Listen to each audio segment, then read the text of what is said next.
Hi guys, welcome back to channel. இன்னைக்கு நம்ம இந்த ட்ராமாவோட அடுத்த எபிசோட் தான் பார்க்க போகிறோம். ஸ்டார்டிங் சீனில் நம்ம மின்யாங்கோட கிளாஸ்மேட் வந்து ஒரு பையன் கிட்ட கேட்குறான், எங்க மின்யாங்க காணோம், உன் ஃப்ரெண்டையும் காணோம், 2 பேர் ஜோடியை வெளில போயிட்டாங்களா அப்படின்ட்டு கேட்க, இவங்கள பற்றியெல்லாம் எனக்கு தெரியாது, மற்றவங்க என்ன பண்ணுறாங்கன்னு பார்க்குறது தான் உன் வேலையா, போய் உன் வேலையை பாரு அப்படின்னு சொல்லி அந்த பையன் திட்டி விட, அடுத்த சீனில் நம்ம மின்யாங்க தான் காட்டுறாங்க. இந்த லேடி கிட்ட இருந்தால் நம்ம மின்யாங் குக்கீஸ் எல்லாம் வாங்கி எல்லாத்துக்கும் டிஸ்ட்ரிபியூட் பண்ணுறாங்க. இப்போ டீமில் இவனையும் ஜாயின் பண்ணி விட்டுருக்கீங்களா, ஏன் என்கிட்ட எதுவுமே சொல்ல, நான் உங்களை எவ்வளோ வாட்டி காண்டாக்ட் பண்ண ட்ரை பண்ண தெரியுமா, நீங்கள் ஒரு வாட்டி கூட ரெஸ்பான்ஸே பண்ணலை அப்படின்னு நம்ம மின்யாங் சொல்ல, ஆமாம் இவனும் தான் நம்ம டீமில் இனிமேட்டு இருக்க போகிறான், ரொம்ப இன்டெலிஜென்ட்டான பையன், இந்த மாதிரி ஒர்க்குக்கெல்லாம் இவனால சூட்டபிளான ஆள் அப்படின்னு அந்த லேடி சொல்கிறாங்க. அதோட அந்த குக்கீஸை சாப்பிட்டா எல்லாத்துக்கும் கொஞ்சம் எனர்ஜி வரும், கொஞ்சம் ஸ்ட்ராங்காக இருப்பாங்க அப்படின்னு பார்த்தா என்னோட கிளாஸ்மேட் ஒரு பொண்ணு இறந்தே போயிட்டா, என்னதான் நடக்குது இங்கே, போலீஸ்க்கு வேற என் மேலே டவுட் வந்துருச்சு அப்படின்னு நம்ம மின்யாங் சொல்ல, அஃப்கோர்ஸ் நம்ம குக்கீஸ் சாப்பிட்டா அவங்க ஸ்ட்ராங் ஆவாங்களே தவிர அவங்க இறந்தெல்லாம் போக மாட்டாங்க, நம்ம என்ன அதில் ட்ரக்ஸாக கலந்து வைக்கிறோம், போலீஸ் மேட்டர்லாம் நான் டீல் பண்ணிக்கிறேன், நீ ஒன்றும் பயப்படாத, நீ அந்த ஒர்க்கை மட்டும் கரெக்டாக முடிச்சேன்னா போதும் அப்படின்னு அந்த லேடி சொல்கிறாங்க. இப்போ அடுத்த சீன் நம்ம போலீஸ் ஆஃபீஸர் தான் காட்டுறாங்க. இந்த குக்கீஸ் மேட்டரில் நீங்கள் இன்வால்வ் ஆக வேண்டாம் அப்படின்னு சொல்லிட்டு அவருக்கு வேற ஒரு கேஸ் கொடுத்துருக்காங்க.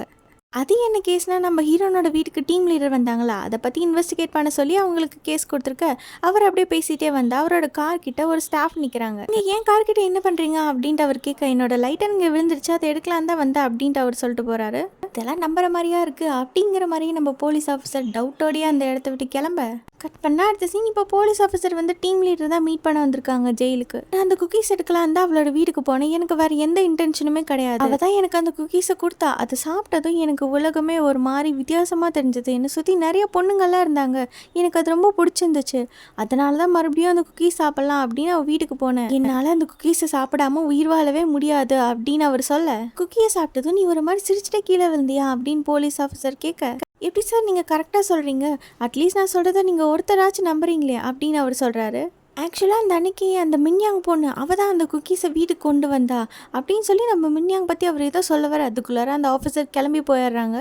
இப்போ அடுத்து அந்த ஆஃபீஸர் நம்ம ஹீரோயின் வீட்டுக்கு தான் வந்திருக்காங்க இன்வெஸ்டிகேட் பண்ண, ஆனால் உள்ள நம்ம ஹீரோயின் க்யூட்டாக ஒரு மினி பார்ட்டி அரேஞ்ச் பண்ணி அவங்க தங்கச்சிக்காக வெயிட் பண்ணிட்டு இருக்காங்க. அப்போ நம்ம ஆஃபீஸர் காலிங் பெல் அடிக்க, யாரா அது அப்படின்னு சொல்லி நம்ம ஹீரோயின் போய் பார்க்குறாங்க. ஃபர்ஸ்ட் அந்த டோரில் ஒரு ஹோல்ஸ் மாதிரி இருக்கும்ல, அது வழியாக யாருன்னு பார்க்க நம்ம போலீஸ் ஆஃபீஸர் அவரோட ஐடி கார்டு எடுத்து காட்டுறாரு. நான் சும்மா இன்வெஸ்டிகேட் பண்ண தான் வந்திருக்கேன், கொஞ்சம் டோர் ஓப்பன் பண்ணுறீங்களா அப்படின்ட்டு அவர் சொல்ல, ஃபுல் டோரையும் ஓப்பன் பண்ணாமல் அந்த லாக் செயினோட அந்த கேப்பில் மட்டும் நம்ம ஹீரோயின் பார்த்து பேசுகிறாங்க.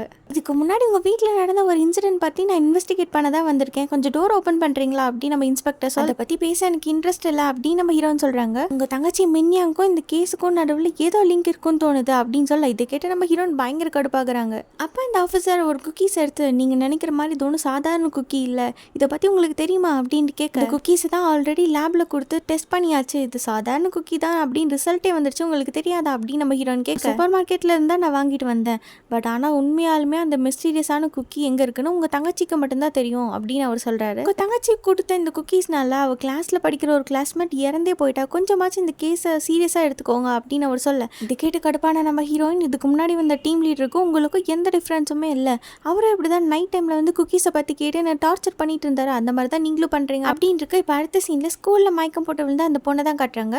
நீ படித்த வரைக்கும் போதுமா, இதுக்கப்புறம் ஹெல்த்தில் மட்டும் கான்சென்ட்ரேட் பண்ண அப்படின்னு அவங்க பேரண்ட்ஸ் வந்து சொல்லி அட்வைஸ் பண்ணிட்டு இருக்காங்க. பக்கத்து பெட்லேயே நம்ம மின்யாங் வந்து அந்த பொண்ணுக்கு சிக்னல் கொடுத்துட்டு இருக்க, கட் பண்ண அடுத்த சீன் இப்போ நம்ம ஹீரோனை தான் காட்டுறாங்க. ஸ்கூலில் நடந்த கேஸுக்கும் வீட்டில் நடந்த இன்சிடென்ட்டுக்கும் மின்யாங்க்கும் ஏதோ சம்மந்தம் இருக்கும் போல அப்படின்னு போலீஸ் ஆஃபீஸர் சொல்ல, நம்ம ஹீரோயின் பயங்கரமாக டென்ஷன் ஆயிடுறாங்க. இதை வச்சு என் தங்கச்சிக்கு இதில் கனெக்ஷன் இருக்குன்னு நீங்கள் சொல்கிறீங்க, ஸ்கூலில் நடந்த கேஸுக்கும் எங்களுக்கும் எந்த சம்மந்தமும் இல்லை, வீட்டில் நடந்த இன்சிடென்ட் அது உங்களுக்கே தெரியும், அந்த டீம் லீடர் குக்கியை தான் தேடி வந்தாங்க, அது மட்டும் இல்லாமல் டெஸ்ட் ரிசல்ட்டும் பார்த்துருப்பீங்களே, அந்த குக்கியில் எதுவுமே இல்லை, எங்கள் வீட்டோட டோரை பாருங்கள், இதுக்காக இவ்வளோ செக்யூரிட்டி சிஸ்டம் நான் போட்டு வச்சிருக்கேன், போன டைம் அந்த டீம் லீடர் கிட்ட இருந்து தப்பிக்க நான் எவ்வளோ கஷ்டப்பட்டேன்னு உங்களுக்கு தெரியுமா, அவன் ஃபர்ஸ்ட் நல்லவனே கிடையாது, அவன் சொல்கிறான்ட்டு குக்கியை எடுத்துகிட்டு வந்து என்கிட்ட என்கொயரி பண்ணுறீங்க அப்படின்னு நம்ம ஹீரோயின் சொல்ல, நீங்கள் நினைக்கிற மாதிரி இது ஒன்றும் சாதாரண கேஸ் இல்லை, அந்த குக்கீஸில் ட்ரக் இருக்குமோன்னு எனக்கு தோணுது, ஒரு சாதாரண குக்கி அப்படின்னு சொல்லி உங்கள் தங்கச்சி எல்லாத்தையும் ஏமாத்திட்டு இருக்காங்க, என் பாஸ்ட் லைஃப்பில் இதை விட கொடூரமான இன்சிடென்ட்லாம் நடந்திருக்கு, ஸோ இந்த மாதிரி நடக்கிறதெல்லாம் எனக்கு பழகி போனது தான் அப்படின்னு சொல்லிட்டு நம்ம ஹீரோயின் பாட்டுக்கு கோவமாக உள்ளே போயிடுறாங்க. இந்த போலீஸ் சொன்னதெல்லாம் கேட்டு நம்ம ஹீரோயின் ரொம்ப ஃபீல் பண்ணிருக்கு. அப்போ மின்யாங் வந்து டெக்ஸ்ட் பண்ணுறாங்க, எனக்கு கிளாஸ் முடிய லேட் ஆகும்க்கா, ஸோ பார்ட்டியை நம்ம கொஞ்சம் லேட்டாக வச்சுக்கலாம் அப்படின்னு சொல்லி அவங்க டெக்ஸ்ட் பண்ண, அதுக்கு பார்த்ததும் நம்ம ஹீரோயின் இன்னும் ஃபீல் பண்ணி அழுக ஆரம்பிச்சிடுறாங்க. வெளியில் அந்த போலீஸ் ஆஃபீஸர் வந்து சொல்கிறாரு, நான் உங்களை ஹர்ட் பண்ணுங்கிறதுக்காகலாம் இப்படி பண்ணலை,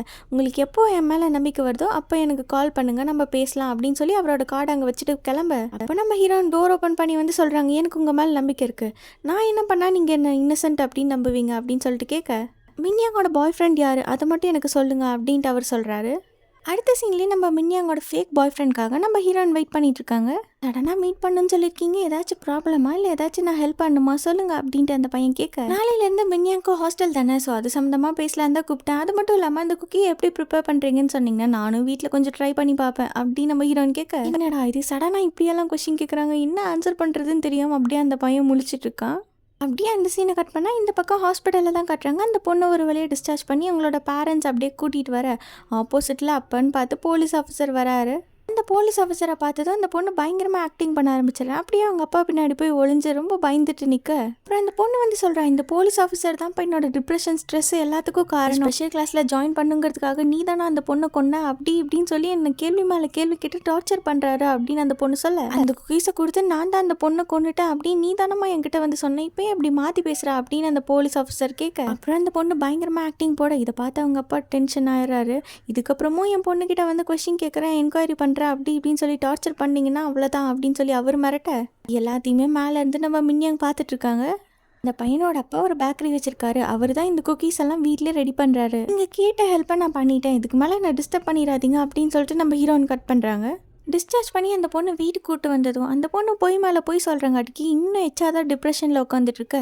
அப்போ அவங்க அப்பா வந்து அவளுக்கு அட்வைஸ் பண்ணுறாரு, இதை பாருமா நீ ஆசைப்பட்ட மாதிரி ஸ்பெஷல் கிளாஸில் ஜாயின் பண்ணிட்ட, ஸோ இப்போ ஃபோக்கஸ் ஃபுல்லாமே படிப்பில் மட்டும்தான் இருக்கணும், இந்த போலீஸை இந்த கேஸ் பற்றியெல்லாம் நீ ஃபீல் பண்ணாத, இதெல்லாமே நான் பார்த்துக்கிறேன் அப்படின்னு அவர் சொல்லிட்டு கிளம்ப, அடுத்த சீன்லேயே அந்த பொண்ணு படிக்க ட்ரை பண்ணுறான். ஆனால் என்னதான் பண்ணாலும் அவளால் கான்சென்ட்ரேட்டடாக படிக்க முடியல. அதனால் கையில் இருக்க ஹை குக்கி எடுத்து அப்படியே சாப்பிட்ற, அதை சாப்பிட்டு தான் அந்த பொண்ணோட கண்ணுக்கு ரெயின்போஸ் எல்லாம் தெரிஞ்சு அவளோட ஃபேண்டசி வேர்ல்டுக்கு அவள் போயிட்டா.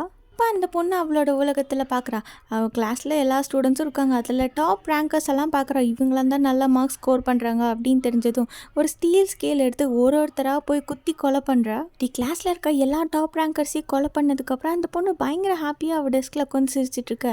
அவங்க பேரண்ட்ஸ் வந்து அவள் ஏதோ டாப் ரேங்க் எடுத்த மாதிரி அவளை நினச்சி ப்ரௌடாக ஃபீல் பண்ண, முன்னாடி ஒரு பொண்ணு இறந்தாலும் அந்த பொண்ணு இந்த பொண்ணை பார்த்து ரொம்ப சந்தோஷமாக ஃபீல் பண்ணுறா. இப்படி இந்த பொண்ணோட திங்கிங்கில் பயங்கர கொடூரமாக போயிட்டுருக்க. இந்த பக்கம் நம்ம போலீஸ் ஆஃபீஸரை தான் காட்டுறாங்க. அவரோட ஹையர் ஆஃபீஸர் இவங்களுக்கு கால் பண்ணி பயங்கரமாக திட்டுறாங்க, ஆல்ரெடி நான் இந்த கேஸில் ஒன்று இன்வால்வ் ஆக வேண்டாம்னு சொன்னேன்ல, திரும்ப நீ எதுக்கு இதில் மூக்க நுழைக்கிற, நாலு எத்தனை பேருக்கு நான் ஆன்சர் பண்ணிட்டு இருக்கேன் தெரியுமா, ஒழுங்காக வந்து என்னை மீட் பண்ணுற அப்படின்னு சொல்லிட்டு அவர் கால் கட் பண்ண, இவர் அப்படியே பக்கத்தில் இருக்க தண்ணி எடுத்து குடிக்கிறாரு. அது குடிச்சதான் அவருக்கு ஒரு மாதிரி மங்களாக, கண்ணெல்லாம் ஒரே பிளர்ராக, நம்ம நார்மலான வாட்டர் தானே குடித்தோம், ஏன் நமக்கு ஒரு மாதிரி ஆகுதா அப்படின்னு திங்க் பண்ணிகிட்டே போலீஸ் ஆஃபீஸர் ட்ரைவ் பண்ணிட்டு இருக்காரு. அடுத்த சீனில் வீட்டில் நம்ம ஹீரோனும் மின்யாங்கி தான் கட்டுறாங்க. ரெண்டு பேரும் சரியான தூக்கம் இல்லாமல் பயங்கரமாக புரண்டுட்டு இருக்க, நெக்ஸ்ட் டே நம்ம ஹீரோயின் வந்து அந்த போலீஸ் ஆஃபீஸருக்கு கால் பண்ண கால் ஃபர்ஸ்ட் கனெக்ட் ஆகல, செகண்டாக வேறு யாரோ ஒருத்தர் அட்டன் பண்ணி பேச, அந்த பர்சனோட கையில் அடிபட்டு ரொம்ப பிளட் வந்துட்டு இருக்கு. இது அந்த ஆஃபீஸரோட ஃபோன் தானே, நீங்கள் யார் பேசுகிறீங்க அப்படின்னு நம்ம ஹீரோயின் கேட்க, அவருக்கு நேற்று நைட் ஆக்சிடென்ட் ஆயிடுச்சு, ஹாஸ்பிட்டலில் அட்மிட் பண்ணியிருக்கோம், நீங்கள் யாருன்னு சொல்லுங்கள், அவர் எந்திரிச்சோன்னே இன்ஃபார்ம் பண்ணுறேன் அப்படின்னு அந்த பர்சன் சொல்கிறாங்க.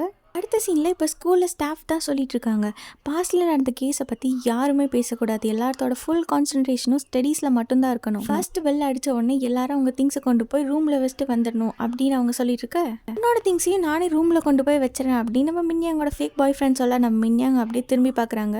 அவங்களோட குக்கி ஃப்ரெண்ட், அதாவது குக்கி பார்ட்னர் இருப்பாங்களா அந்த பையனை, அப்படியே எதுவும் பேசாமல் நம்ம மின்யாங் பாட்டுக்கு வெளியில் போகிற, அந்த பையன் வந்து நம்ம மின்யாங்கோட திங்ஸ் எடுத்துகிட்டு வெளில வந்துடுறான். மின்யாங் ஃபஸ்ட்டு என்னோடய ஃப்ரெண்டு, நீ அதில் இன்வால்வ் ஆகாத அப்படின்னு நம்ம மின்யாங்கோட ஃபேக் பாய் ஃப்ரெண்ட் கிட்ட சொல்ல, மின்யாங்கோட ரூம்மேட் வந்து சொல்கிறா, ஏன் ஒருத்தியோட பேக்கை எடுத்துக்கிறதுக்கு ரெண்டு பேரும் இப்படி சண்டை போடுறீங்க, ஏன் பேக் சும்மா தானே இருக்குது, அது யாராச்சும் எடுத்துகிட்டு வரணும்னு நினச்சிங்களா அப்படின்னு அந்த பொண்ணு சொல்ல, அப்புறம் அந்த குக்கி பார்ட்னர் வந்து சொல்கிறா, மின்யாங் வந்து என்னோட ஃப்ரெண்ட், இனிமேட்டு எங்கள் விஷயத்தில் நீ இன்வால்வ் ஆகாத அப்படின்னு சொல்ல, இந்த சீன்லேயே இந்த மாதிரி கேஸ் இன்வெஸ்டிகேட் பண்ண வேற ஒரு போலீஸ் ஆஃபீஸர் வந்து அப்பாயிண்ட் பண்ணியிருக்காங்க. அவர் வந்து நம்ம பழைய போலீஸ் ஆஃபீஸர் மாதிரி இல்லாமல் அப்படியே ஜாலியாக ஸ்டாஃப்ஸ்கோட ஸ்நாக்ஸ் சாப்பிட்டுட்டு அரட்டை அடிச்சிட்ருக்காரு. அப்புறம் அங்கே ஒர்க் பண்ணுற ஸ்டாஃப், அதாவது அந்த கன்சல்டன்ட் கையில் அடிபட்டிருக்கு. மேபி இவர் தான் அந்த போலீஸ் ஆஃபீஸரை மர்டர் பண்ண ட்ரை பண்ணியிருக்காரோ என்னவோ. அடுத்த சீனில் நம்ம மின்யாங் ஒரு லேடி கிட்ட தான் பேசிகிட்டு இருக்காங்க. ஆல்ரெடி ஒரு பொண்ணு இறந்துட்டா, இப்போ ஒரு பொண்ணு சூசைட் பண்ணிட்டா, அந்த போலீஸ் ஆஃபீஸருக்கு ஆக்சிடென்ட் ஆயிடுச்சு, என்ன தான் நடக்குது எனக்கு ஒன்றுமே புரியல, நான் ஹெட்டு கிட்ட பேசி ஆகணும் அப்படின்னு நம்ம மின்யாங் சொல்ல, இதுக்கு முன்னாடி எல்லாம் அவரோட பேரை கேட்டாலே பயப்படுவேன், இப்போ அவர்கிட்ட பேசுகிற அளவுக்கு உனக்கு தைரியம் வந்துருச்சா, ஃபர்ஸ்ட் நீ பண்ணுற விஷயம் எல்லாமே உங்கள் அக்காவுக்கு தெரியுமா அப்படின்ட்டு அந்த லேடி கேட்க, அக்காவுக்கு எதுவுமே தெரியாது, அவங்க இந்த ப்ராப்ளத்தில் இன்வால்வ் ஆகக்கூடாது, இந்த ஒர்க் எல்லாத்தையுமே நானே பார்த்துக்குவேன் அப்படின்னு நம்ம மின்யாங் சொல்ல, உன் அக்காவுக்கு எதுவுமே தெரியாது நீ நினச்சிட்டு இருக்க, ஆனால் இந்த போலீஸ்க்கு ஆக்சிடென்ட் ஆன விஷயம் உங்கள் அக்கா அக்காவுக்கு ஆல்ரெடி தெரியும் அப்படின்னு அந்த லேடி சொல்ல இதை கேட்டு நம்ம மின்யாங் வந்து அப்படி ஷாக் ஆக கட் பண்ண அடுத்த சீன் இப்போ ஃபேக்ட்ரியில் ஒர்க் பண்ணிட்டு இருக்க நம்ம ஹீரோனை தான் காட்டுறாங்க. அப்போ ஒரு லேடி வந்து சொல்கிறாங்க, என்ன நம்ம சிஇஓட பொண்ணு வந்து இறந்துட்டாங்க, அவங்களோட ஃபியூனரலுக்கு நீ வரையா இல்லையா அப்படின்ட்டு கேட்க நானும் வரேன் அப்படின்னு நம்ம ஹீரோயின் சொல்கிறாங்க. ஆனாலும் நம்ம ஹீரோனுக்கு ரொம்ப கில்ட்டி ஃபீலாகவே இருக்குது. சரியா ஒர்க்கில் கான்சென்ட்ரேட் பண்ண முடியாமல் எப்படி அந்த பொண்ணு இறந்துருப்பாங்கிறத நம்ம கண்டுபிடிச்சே ஆகணும் அப்படின்னு நம்ம ஹீரோயின் டிசைட் பண்ணி இப்போ ஸ்கூலுக்கு கிளம்பி வராங்க. அப்படியே டீப்பாக திங்க் பண்ணிவிட்டு நம்ம ஹீரோயின் வேகமாக ஸ்கூலுக்குள்ளே நடந்து வந்துட்டுருக்கு. அப்போ ஒரு லேடி வேகமாக வந்து நம்ம ஹீரோயின் மேலே இடிச்சிருவாங்க. அவங்க கொண்டு வந்த பாக்ஸில் இந்த புக்ஸு திங்ஸ் எல்லாமே கீழே விழுக நம்ம ஹீரோயின் தான் வந்து ஹெல்ப் பண்ணுறாங்க. இப்படி கீழே விழுந்த திங்ஸ் எல்லாம் நம்ம ஹீரோயின் எடுத்து கொடுத்துருக்கு. அங்கே தூரத்தில் ஹைக்கு கீழே விழுந்து கிடக்கு. அதையும் நம்ம ஹீரோயின் எடுத்து பார்த்துட்ருக்காங்க. நம்ம ஹீரோயின் இப்படி பார்க்குறத அந்த ஸ்டாஃபும் பார்த்துட்றாங்க. இப்படியே நம்ம ஹீரோயின் பார்த்துட்ருக்க. இதோட இந்த எபிசோட் முடியுது. நெக்ஸ்ட் எபிசோட் நம்ம நாளைக்கு பார்க்கலாம்.